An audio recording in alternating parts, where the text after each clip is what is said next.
100 anos Nemesio Barreiro Casal, que é o nome do fundador, un industrial chocolateiro, unha persona moi moderna para a época, pois crea o teatro este. O día 18 de xaneiro de 1920 inaugura este coliseo. No 18 empezan as obras, ao longo do 19, épocas complicadas, difíciles, a nivel económico, social e político.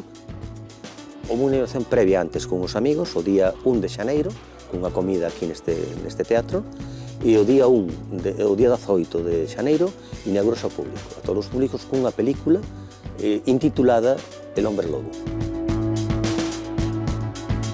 Curiosamente nace con tres funcionalidades, como teatro, para acoller tanto compañías teatrais de fora, profesionais como de aficionados locais, como cine para proxectar todos os domingos e xoves inicialmente, hasta que despois se fai semanal, e ao mesmo tempo como sala de baile.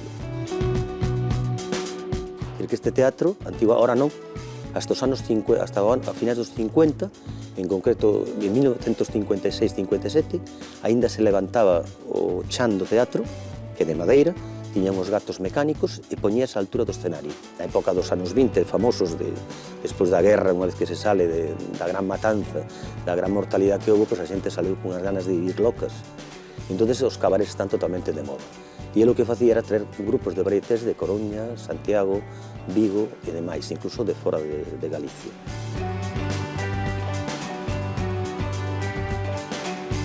O teatro, desde 1920, que se construye, hasta 1989, que cando se vende, digamos, a última empresa, o vende ao Concello e a Xunta de Galicia, hasta que despois se volve a reconstruir, se volve a remozar totalmente, están uns 8 anos parado, máis ou menos, e despois deso, pois, hai que facer distintas reformas ao lugar do tempo, é dicir, como distintos paros, hasta no 2001, que é cando se reinaugura, digamos, definitivamente.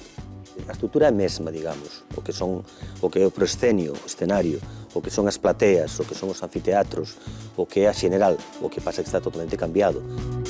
E é dos máis antigos é un teatro realmente, xa digo, do ano 18, 19 e 20, cun aire romántico importante e con moito gusto. É un teatro e cunha acústica impresionante.